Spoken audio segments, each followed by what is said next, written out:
May kakalala ba kayo sobrang galing sa trabaho, pero pag sinabi mong magnegosyo ka, bigla na lang nag-freeze? Parang natakot ba? Sasabihin, hindi pa ako handa, wala pa akong business experience. Pero ito ang hindi niya alam. Meron na siyang lahat ng kailangan para siya ay magtagumpay. Alam mo ba, your corporate success will also lead you to your entrepreneurial success. Kung ano ibig ko sabihin, tapusin mo tong video na ito.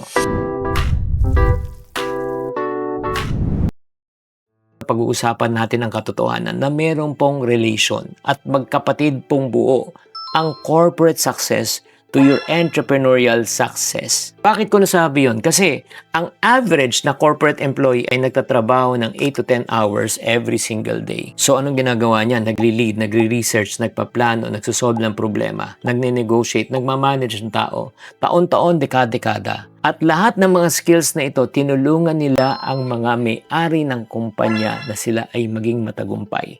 So imagine mo, dahil sa kanilang kagalingan, kasipagan, naging matagumpay ang may-ari ng kumpanya. What if baliktarin natin? Kung gamitin natin ang iyong skills, ang iyong employment skills, ang iyong corporate skills, para sa iyong sariling negosyo, sa palagay mo, magiging matagumpay ka ba? I do believe so. Kaya nga na hindi mo napapansin na yung corporate experience mo, if you use it, can be also turned into your own business experience. Kaya para sa mga taong nagdududa pa kung talagang pwede ka na talaga magnegosyo, ito na ang 5 signs na ikaw ay pwede ka na mag-umpisa ng sariling mong negosyo. Number 1, ikaw ang laging takbuhan pagdating sa problema. Sa opisina mo, ikaw ang parating tinatanggap.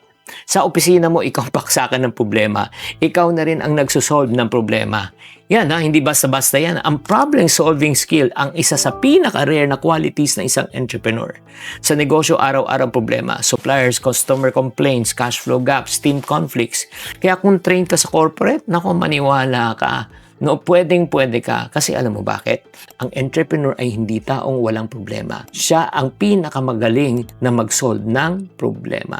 Sign number 2 na pwede ka na talaga magnegosyo kung kaya mo nang kausapin ang lahat ng tao from janitor up to bossing. Yes, yung marunong ka makipagkapwa-tao, ito naman ang tinatawag natin na relational skills. Nako, ang tao kasi na marunong makipagkapwa-tao sa anong level, siyang magtutagumpay sa negosyo. Hindi lahat ng matatalino na nanalo sa negosyo. Ang pinakamarurunong at pinaka-diplomatic at marunong makipagkapwa-tao ang nagtatagumpay. Number 3, bago ka mag-execute, iniisip mo muna sistema at proseso. Yan ang tinatawag po natin na OC. Siya yung pinaka-obsessive compulsive, di ba? Siya parati may checklist, siya parati may standard, tinatrack po niya.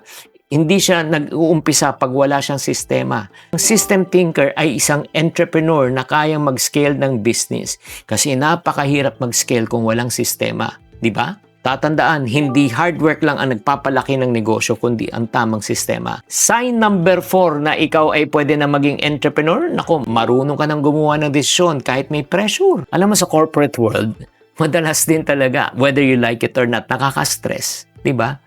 Kaya nga, isa ito sa pinaka-importante talaga na skill ng isang entrepreneur, yung how they handle stress and pressure. Kasi sa totoo lang kung hindi ka marunong mag-manage ng stress and pressure, nako, hindi ka tatagal sa corporate, matatanggal ka. Kaya huwag kang matakot kung ikaw ay mag-uumpisa ng iyong sarili dahil sanay ka na mag-handle ng stress and pressure.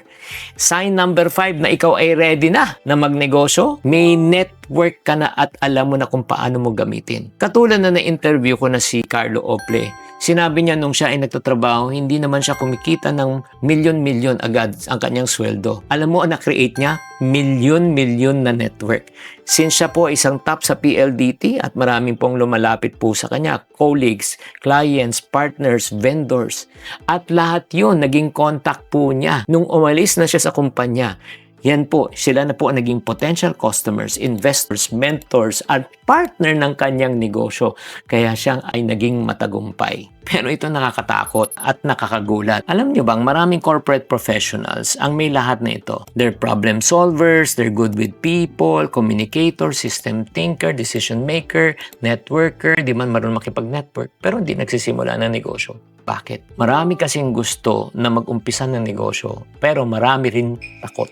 natatakot sila, nauunahan silang takot, paano kung mag-fail? Paano kung iwanan ko tong corporate job na ito at di magtatagumpay ang negosyong uumpisan ko? Kung yan ang gusto mong malaman kung paano ka magta-transition na hindi mawawala ang original income at paano maging safe, i-type mo yung part 2 kasi mahaba na itong pinag-uusapan natin. Type part 2 at gagawa po ko ng part 2 na ito. Kaya nga tatandaan na, check mo muna kung successful ka sa corporate track record mo.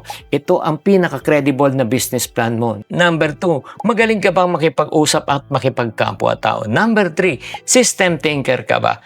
Number 4, problem solver ka ba? And number 5, magaling ka ba makipag-connect at makipag-network sa tao? Kung yan ang katangian mo, ang tanong ko sa iyo, ano pang ginagawa mo? Bakit ka na hindi mag-umpisa ng iyong sariling negosyo? At para sa iyo, nagsabi, Chinky, gusto ko mag-start ng sariling negosyo pero hindi ko alam, wala akong gabay.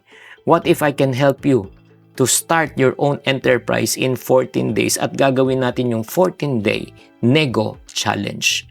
Kung yan ang gusto mo at turuan kita, type Nego AI sa comment section and I will show you how you can achieve it. Maraming salamat po sa episode na ito. Tatandaan, kung kayo ay may corporate skills, pwede nating i-transfer to become your entrepreneurial skills. Chinky Tan, with over 6 million Facebook followers, 2.8 million YouTube subscribers, and 2.4 million TikTok fans, is now all out to share with you the most practical, simplest path to lasting wealth.